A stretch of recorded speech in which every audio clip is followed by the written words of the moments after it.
last session, I talked about chapter 1 of Bhagavad Gita. And in chapter 1 of Bhagavad Gita, we saw that how Arjuna is suffering and how Arjuna is confused as to what he is supposed to do. The chapter 2, the start of chapter 2, Arjuna is again repeating his problem. And the problem is again same, that he knows that there is a death and he doesn't want to see the death. Also, he understands that there is a result or the goal of his war, and that goal is to get back his kingdom and maybe even punish his cousins for what bad things they did to him and his wife and his kingdom and his people. And that suffering, that pain that he is going through, he is again saying it to Sri Krishna. And he is saying to Sri Krishna that this is too much. I can't handle it. Still Sri Krishna is quiet. Still Sri Krishna is not speaking a word. But then Arjuna says to Sri Krishna that I am your devotee, I am your shishya, I am your disciple. I am very confused. I really don't know what is right, what is wrong, what is good, what is bad, what is dharma, what is adharma, what I should be doing.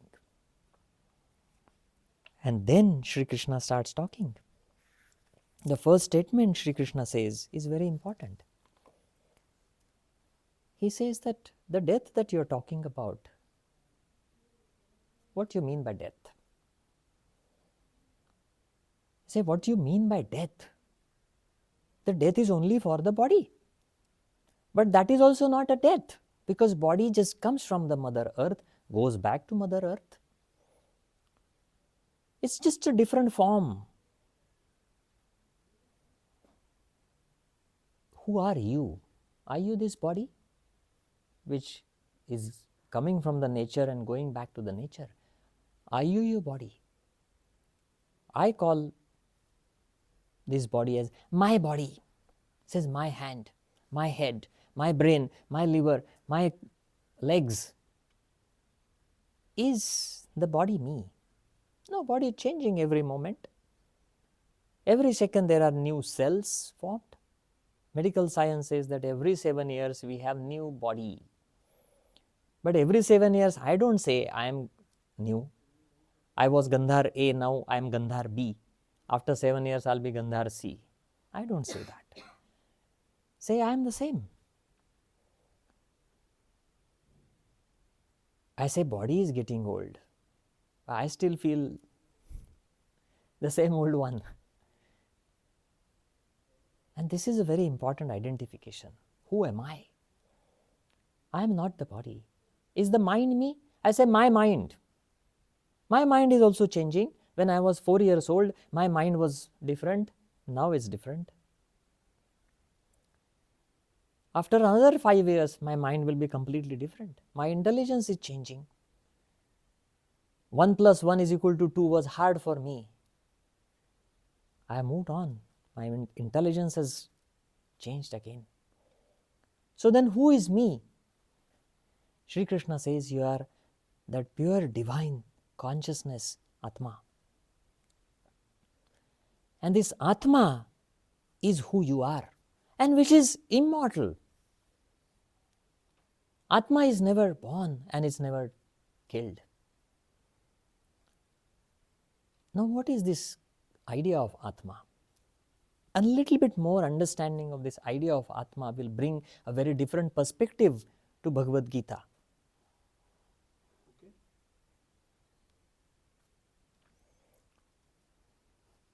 This Atma concept takes us to unity.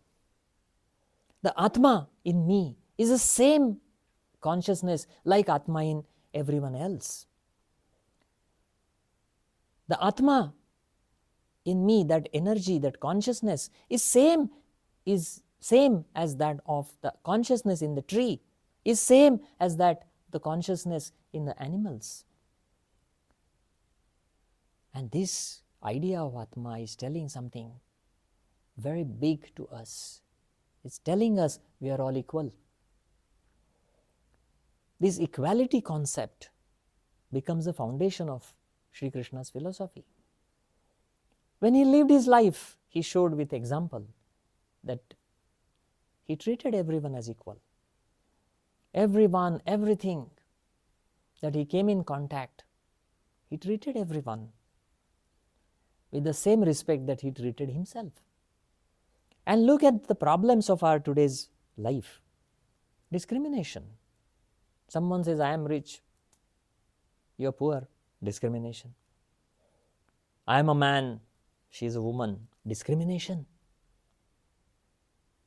I am more intelligent, you are not as intelligent. Discrimination. I am from this country, you are from that country. Discrimination. Race. Discrimination.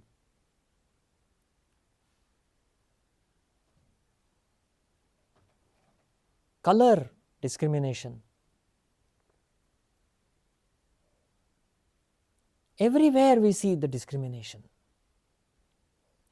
Why? Because we have not understood the idea of equality.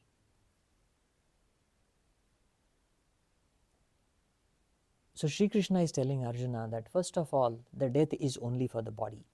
And this transformation, that you are moving from one body to another body, one birth to another birth, one life to another life, is a continuous process. It's not, there is no end, because there is no birth. And this continuous process of life, you have taken so many lives before this, and you will be taking many more life form, like human lives, after this. So why you are crying for a death, which is just mere transformation? And then Sri Krishna goes on to say that if you are Atma, then there is no point you talking about death.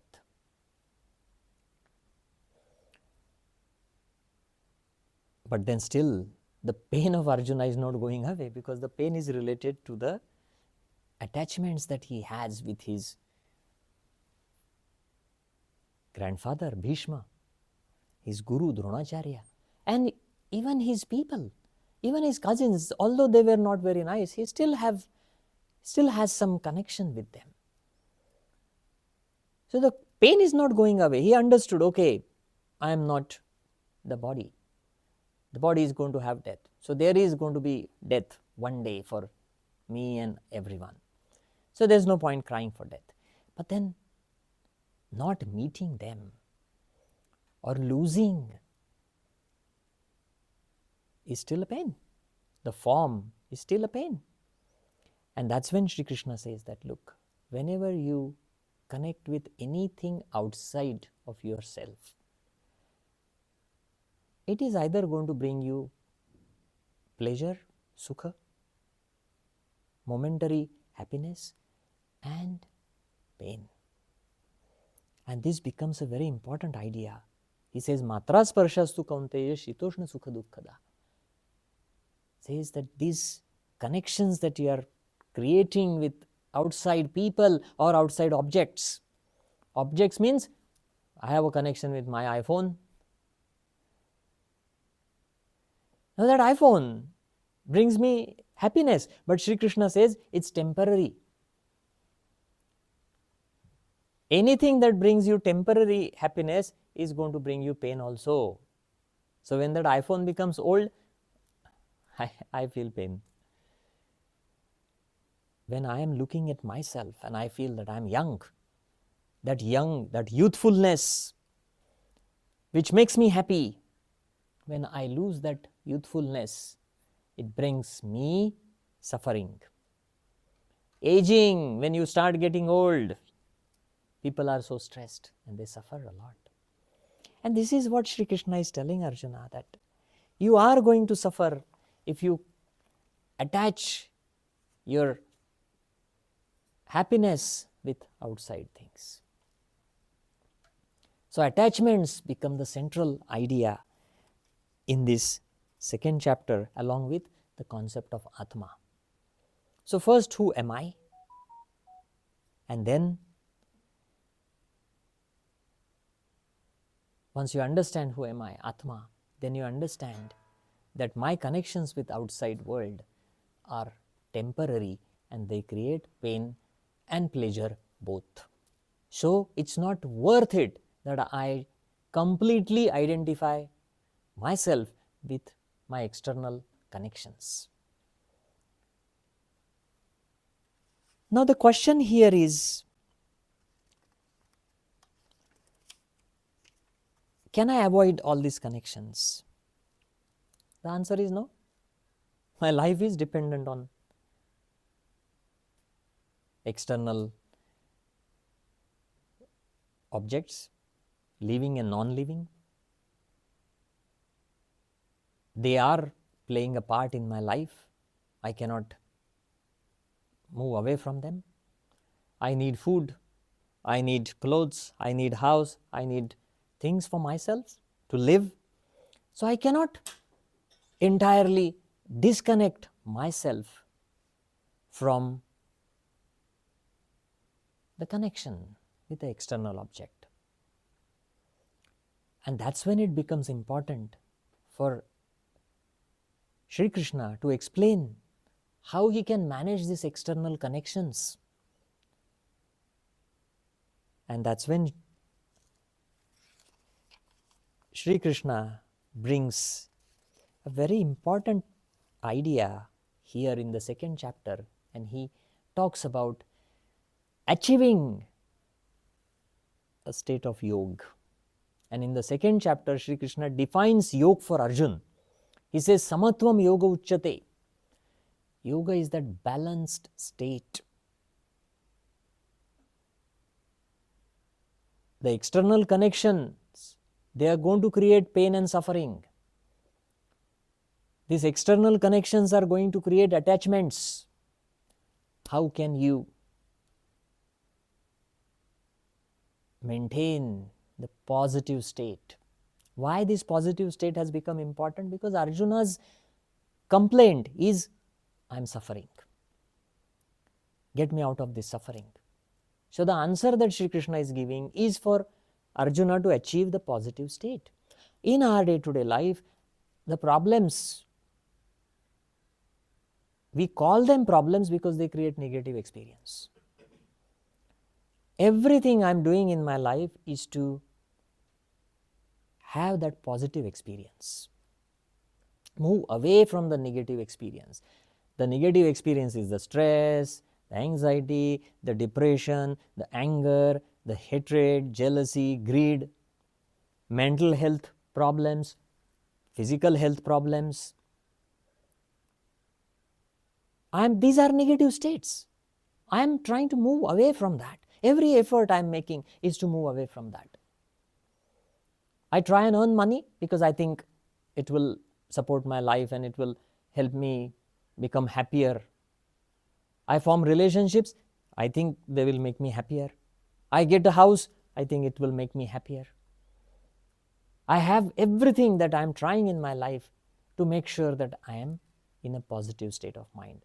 So this subject of Bhagavad Gita, what Sri Krishna is discussing, becomes most relevant for us. And that's why the definition of yoga Sri Krishna has made is Samatvam yoga uchyate. You have to maintain the state of balance. Now he explains that state. Arjuna asks, what is this state? Sri Krishna says, if you reach this state, then you will not have this suffering. You will not have this depression and anxiety and even the physical problems and mental problems that other people suffer from. If they achieve this state, they will not have these problems. And that becomes the central theme of Bhagavad Gita, Samatvam yoga uchyate. Never forget this. Sri Krishna has explained this in the chapter 2 itself. The starting of this is try and achieve the state of yoga. Now what is the state of yoga? Arjuna asks him. Sri Krishna explains to him, what is this state? Sri Krishna starts with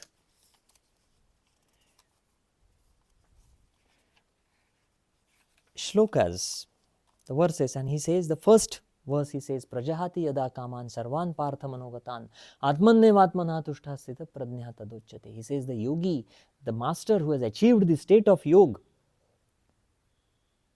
how is he behaving? How is his behavior? Once you understand this behavior, you will understand the goal. How to reach that state also follows. Prajahati yada kaman. All the sensory desires, because they are the reason for our external connection, main reason for our external connection. I want nice car, nice house, nice clothes, nice looks. The whole beauty industry, nice looks. The desire to earn money is all about the sensory desire, sensory organs and their desires. Now these desires are very, very powerful and they create very strong attachment. I have attachment with so many objects. Everything that I have in my house or in my workplace or whatever, I have so much attachment. If someone takes it away, I am so sad and depressed. Someone purchases a new car and the new car gets a scratch. The person is suffering. Like so sad. Why? Because there is attachment. And these attachments create suffering. Understand that. That's why Sri Krishna says, whenever you have a desire, sensory desire in your mind, burn it in the fire of your intellect. The yogi does that. That's how he is over the suffering. When you get old, you say, oh, my hair grey, suffering, sensory desire, I need to look young. I know I cannot go back to 25 because my age is 51. I know it. But I say, no, I want to look 21. I cannot really reverse the age. The looks are related to your eyes, sensory desire. And that's why it's very important to understand that I need to get rid of these desires which are causing so much pain. A desire to eat particular food creates so much stress because that food is making me put on weight. The weight is increasing every day. Why? Because the sensory desires of the tongue are too strong. I cannot get rid of them. A person with diabetes goes on eating sugar, heavy food. His sugar is going up. The doctor says, don't eat it. The person says, I know, but I can't control. This is where the desires become so powerful. How can you control the desire? Sri Krishna has given a way. He says, use your intellect. I'm sure many of you have used your intellect to stop the sugar these days. Many of you say, no, I'm cutting down on this food. Even if my tongue wants it, I'm cutting down. This is your intellect at its best. And this is what Sri Krishna has told Arjuna. The yogi is using his intellect to control his sensory desires. And he just contained within himself even when the desires are not fulfilled. This is important. He is content within himself. Doesn't need the sugar to make him happy. He is happy inside. You can achieve that state. Many times when you have promised to yourself, I am not going to eat sugar, when you don't eat sugar, you feel happy inside. Not necessarily you feel sad. You actually are proud of yourself. Yes, I can do that. That also brings happiness to you. This is the state he is talking about. The next line Sri Krishna says, Dukkeshu anudvigna manaha sukheshu vigata spruha vitaraga bhaya krodha stitadir muniruchyate. This is very important again. Now he says, okay, sensory organs controlled, but then there are other situations in life that create sadness. Say someone in your close family is dead. That creates suffering. Or some other external situations create pleasure. Oh, my friend becomes a very rich man, for example, or becomes very successful. Or my partner becomes very successful in her or in his career. That brings happiness, excitement. pleasure. Now these both situations, the suffering and the pleasure, they disturb your state of balance, because both states bring cortisol. Your heart rate is up, blood pressure is up. Sri Krishna is saying that, look, this is also not good state. Imagine what Buddha would do. If Buddha was informed that one of his closest disciple is dead, will he be crying? Answer that. You know he will not be crying. One of his disciples has just become a king. Another news comes to Buddha. Will he be celebrating? The answer is no. He will be peaceful. In both situations, Sri Krishna says, this is what yoga is about. In the situation of suffering, you are balanced. In the situation where there is pleasure and joy and happiness, you are still balanced. In both situations, you are peaceful and balanced. So he is explaining this even more. And he says, whatever, however, is there around you, you are poor, you don't have money, no problem. You become super rich, you have got a lot of money, no problem. Someone says, you're stupid, they criticize you, you say, no problem. Someone is praising you, you are the best, you are most wonderful person, you say, no problem, I'm fine.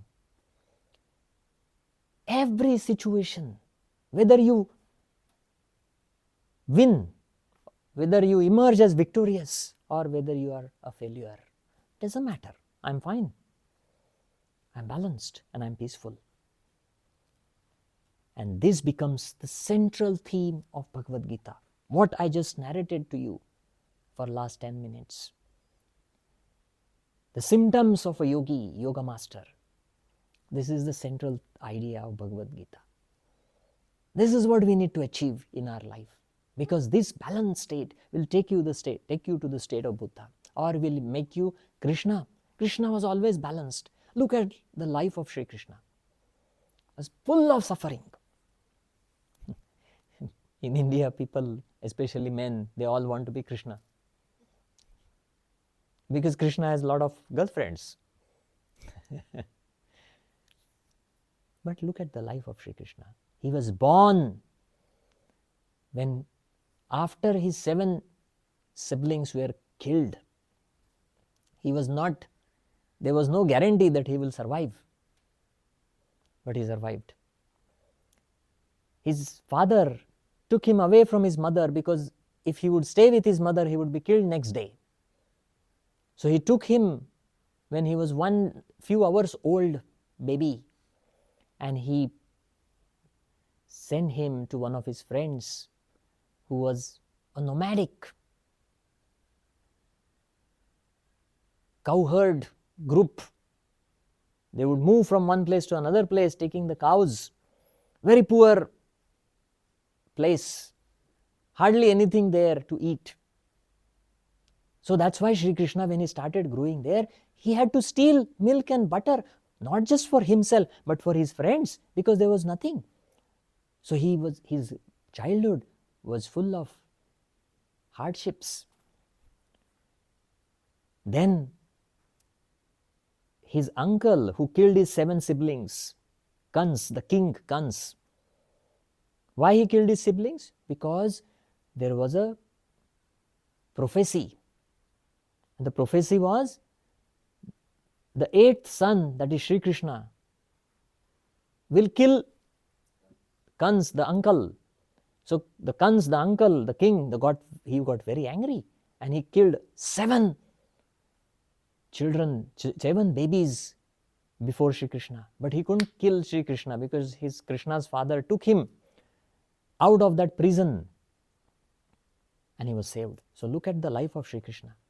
When he was growing up in this nomads group, Gokul, cowherds group, his uncle Kans suspected that maybe his enemy Krishna is growing there. So he sent many evil people to try and kill this little boy. Sri Krishna survived all those attempts on his life. He had to face so much of trouble when he was growing up. It's not comparable to our life. Our life is very comfortable. We just have little problems here and there. This is too much. Every day there is attempt to kill him. When he became 15 years old, it was known to the uncle that yes, he is the 8th son and he is the one who is going to kill me. So what he did, Kans challenged Sri Krishna to come and fight the gladiator type war. That time it was there, gladiator type war. So Sri Krishna went there. He fought, he won. Again it was his skill. It was very difficult for him to win, but he won. Then he defeated the uncle, he killed the uncle. Now you will say that yes, now everything is all good for him. No, the uncle's father-in-law was another big emperor. His name was Jarasandha. He was the emperor of a kingdom, huge empire called Magad. And he got angry and he started attacking the kingdom of Sri Krishna. Now, his soldiers had to fight. Why? Because Sri Krishna killed Kans. So Sri Krishna said, I'm not going to let this wars go on because war is not the solution. So he left his kingdom. He said, I will set up another kingdom far away where this guy will not reach and he will not touch my people in the kingdom. So he established a kingdom in the middle of sea called Dwarika. See, look at the life, full of challenges. No easy thing. Nothing comes easy.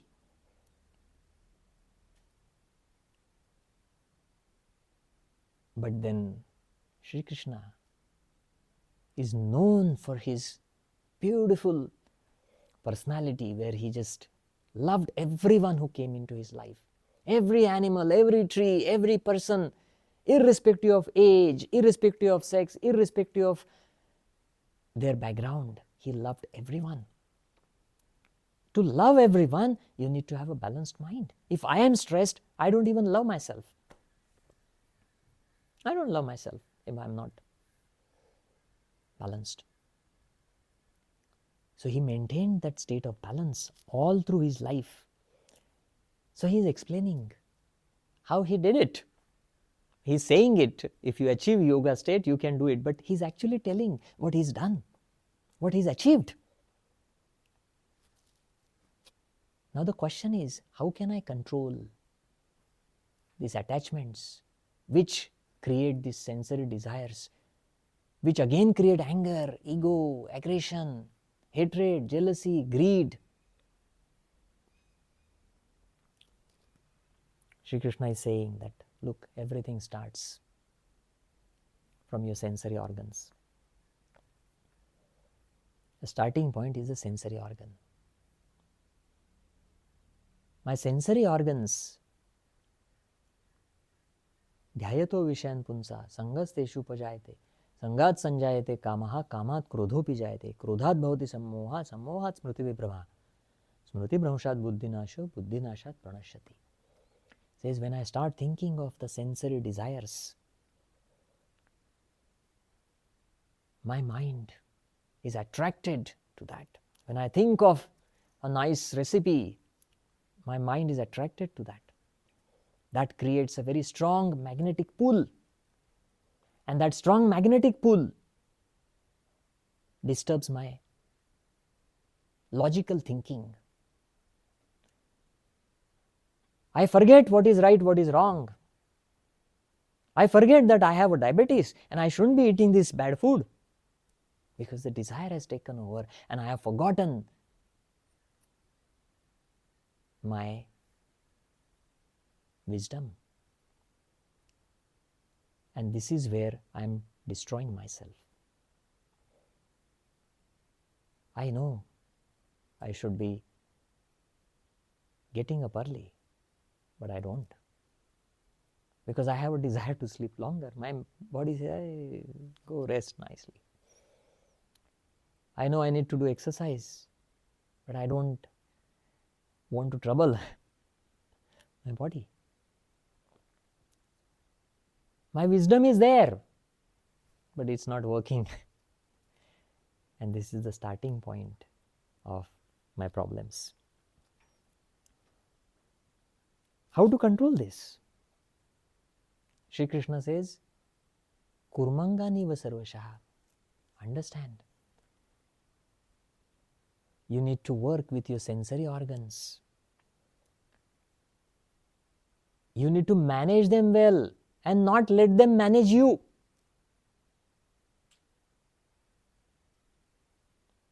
Like the tortoise, when it senses the danger, it pulls the sensory organs inwards. That is its legs, 4 legs and head, 5. It has 5 things that it pulls under the shell, and it becomes so secure and safe that even if the crocodile wants to bite it, it cannot bite. If its legs and head is out, then it's gone. Once the danger is not felt, the turtle again extends its 4 legs and head. When I sense danger, pull the sensory organ inward. Do not let it stay outward. It's a training that I can give. Say, I know if I go out, there is going to be a lot of unhealthy food that will come my way. I don't go out. If I go out, maybe I eat very little and stop myself using my intelligence. Slowly control myself. This is the way that Sri Krishna has given in Bhagavad Gita. So he's starting with that. This is where everything starts. I cannot just start with asanas and say that I am practicing yoga. The journey starts with management of sensory organs. There's a very nice story I would like to tell you. You'll like this story.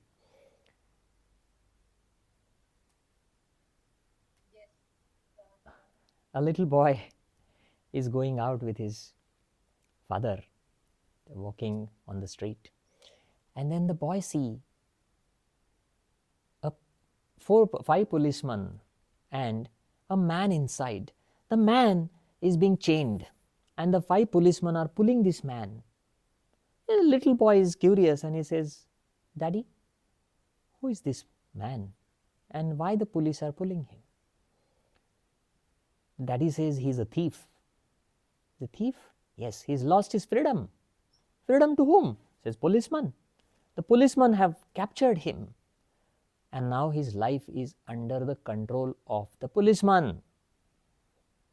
So he has no freedom anymore. The boy remembers that. After some distance, he sees again 5 policemen and a man inside. So he says to Daddy, look, another thief. Daddy says, shh, keep quiet, he's not a thief, he is the king. The boy is confused, says, Daddy, first man, 5 policemen, man inside, you said thief. Now you say 5 policemen, man inside, king. What's the difference? Daddy says, look, in the first case, the 5 policemen were telling the man what to do. In the second case, the man inside is telling the 5 policemen what to do. First case, the policemen were dragging the man. The second case, the man is telling the policeman where to go. And this is the mastery of sensory organs. Mastery of controlling sensory organs doesn't mean that you put all 5 sensory organs in a dark room. Never let them out, like we do in sannyas. You're not allowed, if you're a sannyasi, you're not allowed to experience the sensory pleasures. That's why you wear saffron clothes, orange clothes.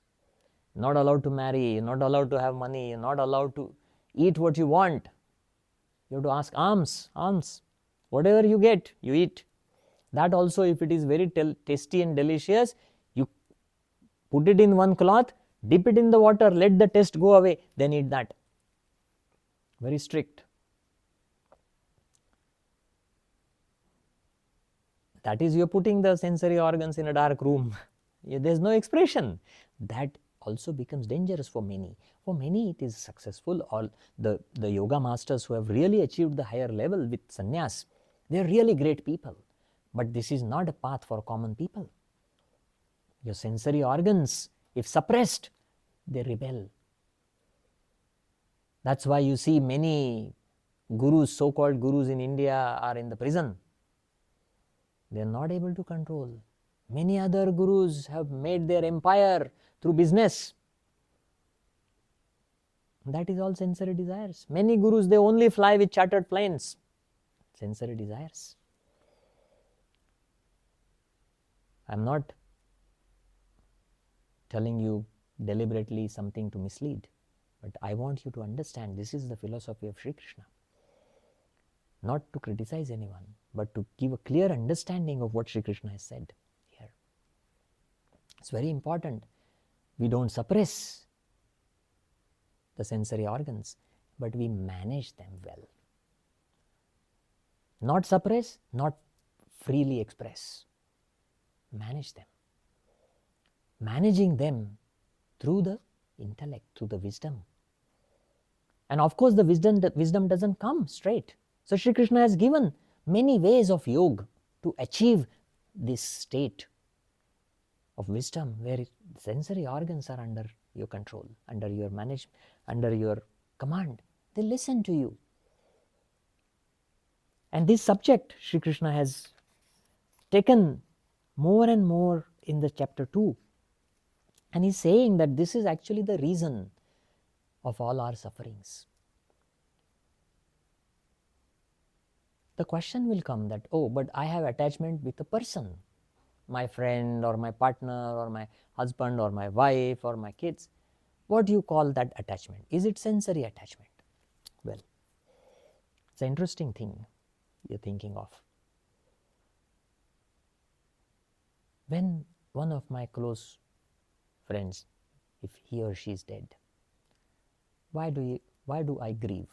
Why do I have this grief? Why do I suffer? I say, oh, she or he should have lived longer, because then she had or he had these dreams and they should have been fulfilled. So I have acceptance that death is going to come one day. Then why I'm crying? I'm crying because probably that achievement of that person was important to that person and you care for the person.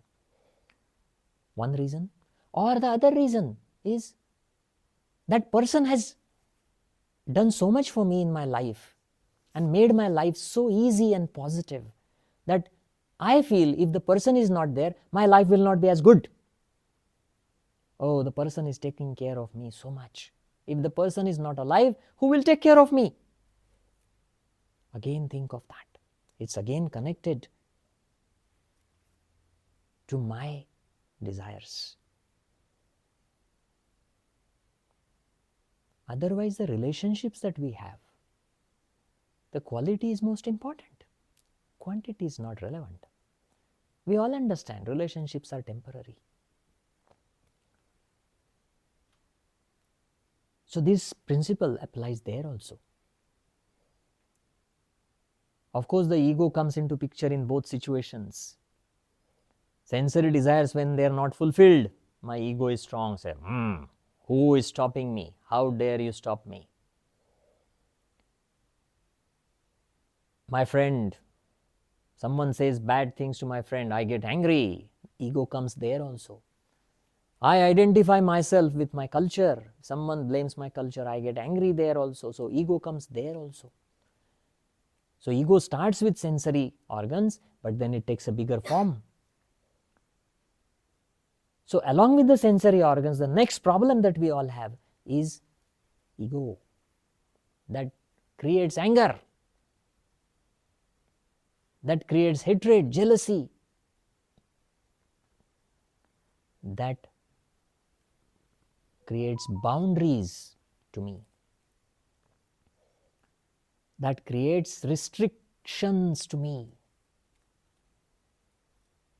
So this ego is another powerful enemy that Sri Krishna is talking about. So the first is sensory desires and second is ego, and both of these create attachment. Ego attachment. I like only these things. I do not like those things. I want these things. I want to achieve myself, achieve things in my life. I want to prove it to myself. This is who I am. This is identity related. And they create a lot more suffering to me. So it's important we understand the root cause of our sufferings. And Sri Krishna is saying, Vita Raga Bhaya Krodha. So the one who has given up these desires, ego, and fear is the yogi. He describes how you can give up this ego in next few chapters. He's describing how you can get rid of the sensory desires in next chapter. He's given you one interesting thing. He says, whatever you say, the foundation of our problems starts with our desire. So desire is like a two-edged sword. I have a desire. What if I fulfill the desire? Sri Krishna says that another desire comes up. Desires never end. If I eat something good, I don't say that that's it. I don't want to try anything in my life ever again. No, I say I want to try something more, something better, something different. New desire come up. What if I suppress the desire? I get anger. So if I fulfill the desire, I have greed. And if I do not fulfill the desire, I have anger. So desire is a two-edged sword. And that is a bigger problem. That's why Sri Krishna's theme of second chapter, just not second chapter, but until 18th chapter, is talking about efficient, effective management of sensory organs as the starting point. Of course, then he's telling us how we can manage the ego, how you can manage the anger. And for that, again, he's going back to the concept of Atma, but that I will come back later. So this is the second chapter that he is telling Arjuna. He's given very nice examples. He says that the sensory desires are so powerful that they completely take you out of your track. The direction that you have decided for your life, the goal that you have for your life can be destroyed just by little desires. You can see that so many good people, just one mistake, their life is completely destroyed. Vayurnava ivambasi, like a boat that has lost the direction because of the wind. This is what happens to us in our life if we do not control the sensory organs. Then he says, if you want to control that,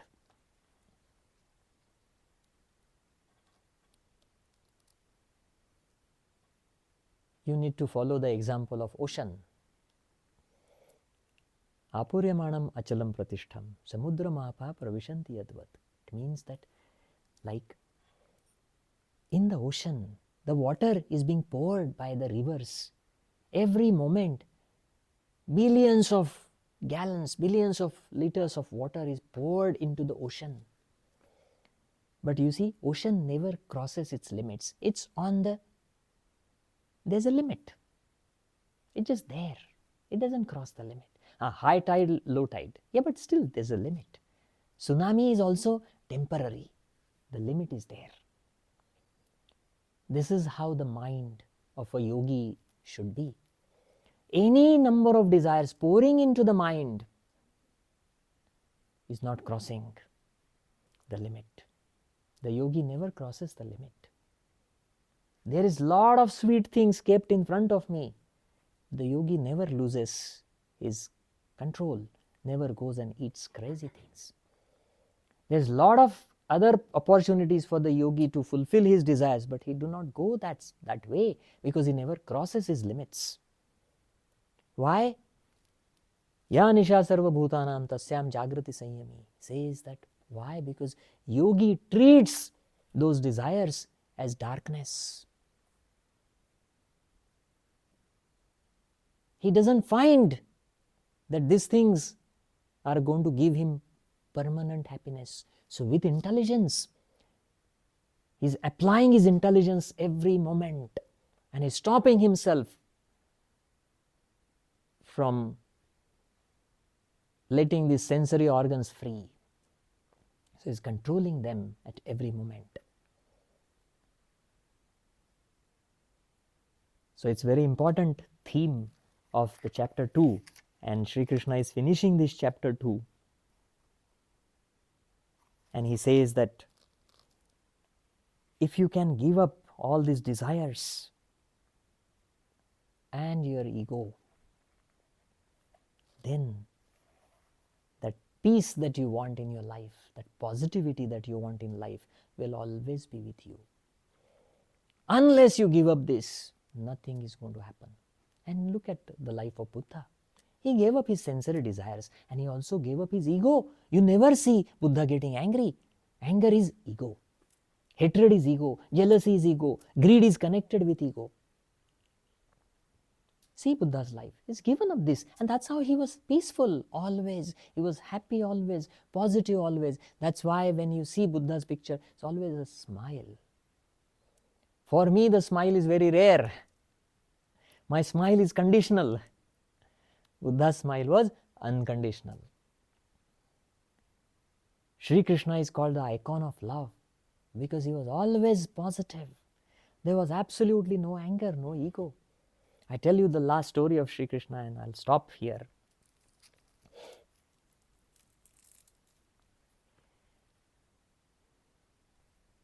Sri Krishna was once approached by his girlfriends, gopis. Many friends he had, many girlfriends also he had. So they all came to him and they said to Sri Krishna that, Sri Krishna, there is a yoga master, his name is Rishi Durvasa. Now this Rishi Durvasa is known for his anger and aggression. Always very angry and aggressive. And he would curse people very quickly. So everyone was scared of Durvasa. So the news was that Durvasa has come to a nearby place, nearby village, and he has asked these gopis to come and help him. So the gopis are scared now. All his girlfriends, Sri Krishna's girlfriends are scared. So they want Krishna's advice. So they come and they ask Krishna, should we go? He said, look, if he has asked you, you should go. I would go. But you decide what you want to do. So they are even more scared. They say, yeah, then we have to go. Say, yeah, you decide. But then there is a problem. The gopis say that, Sri Krishna, the river Yamuna we have to cross. And the Yamuna has a very strong water current. So we don't know how to cross such a strong current. Can you help us? You are our friend. Sri Krishna says, look, if you go to the river Yamuna and just tell the river Yamuna to give way if Krishna is a celibate, then the river will allow you. They start smiling. They say, you are always with girls and you are hanging out everywhere and you say you are a celibate? Sri Krishna says, look, I told you a way. If you want to do that, it's your choice. But the girls have no choice. So they go to this river and they say to this river, say, Mother Yamuna, please give us the way if our friend Sri Krishna is a perfect celibate. Shockingly, the river gives way. They are surprised. They said, how come Sri Krishna is perfect celibate? Well, they go there. They help Rishi Durvasa and Durvasa is happy. The girls are happy as well. Now coming back, the girls start going back. Durvasa says, hey, Sri Krishna's celibacy question to Yamuna will not work now. They are shocked. They say, how come he knows that? But he says, but one more thing will help. You go to the river and say to the river, if Durvasa has never got angry in his life, hey Mother Yamuna, give us the way. No, they can't even smile. They're scared. They said, we know him as an angry man, and he's saying that he's never got angry. They go to the river, and with fear they say, oh Mother Yamuna, if Durvasa has never got angry, please give us the way. And surprise, the river gives the way. They come back to Krishna with these two questions. And they ask Krishna, say, you say you are a celibate, but you are always with girls and many women, and how come you are celibate? And the second question is, Durvasa, we know he is angry all the time, and how come he says he never gets angry? And this is the answer is Sri Krishna has given. Apuryamanam achalam pratishtam samudramapa pravishanti advat. The desires may come to your mind. Like the water is poured in the ocean, the desires are in your mind. But the limit is there, that is never crossed. The anger may be there in the mind, but the limit is never crossed. Limit is not suppressing the expression. The limit is the reaction in the body is not triggered itself. A thought of anger probably has come to Buddha many times, but it did not affect his state of mind. Because his state of mind was not affected, his stress reaction was not there. What I do to control the anger? I have a thought. That thought triggers the anger. That anger brings the heart rate up, blood pressure up, and I'm like, muscles are also tensed. And then I just stop the expression. That's all. Say, stop, stop. You can't hit someone. So I stop. I am just stopping the expression. I am not managing the anger. So I have already crossed that limit. That ocean inside me has already crossed the limit, has already become a tsunami. And then I'm just trying to restrict the damage done by the tsunami. So that is not a perfect management. It's out of my control. And we know now, if you suppress the anger, it can result in diseases. If you have anxiety, it can result in diseases. Stress reaction, diseases. If you're getting angry all the time, you get heart diseases. If you suppress the anger, you get cancers. There's some studies saying that these are the personalities more vulnerable or more at risk of getting cancer. But heart diseases link is very well established now. Anger and heart diseases. Every 1 in 3 people in the world die of heart diseases. So can you say that anger is a very important part in the death? It is. That's what Sri Krishna is saying here. Manage that. So I practice 2 times asanas in the week. Well, that's not going to help you manage the anger. Anger comes every moment. Now these days when I open the phone, anger is there every moment. Fear is there every moment. Desire is there every moment. Anxiety is there every moment. Depression is there every moment. So this is where I need this idea of Sri Krishna. So I'm going to stop here with chapter 2.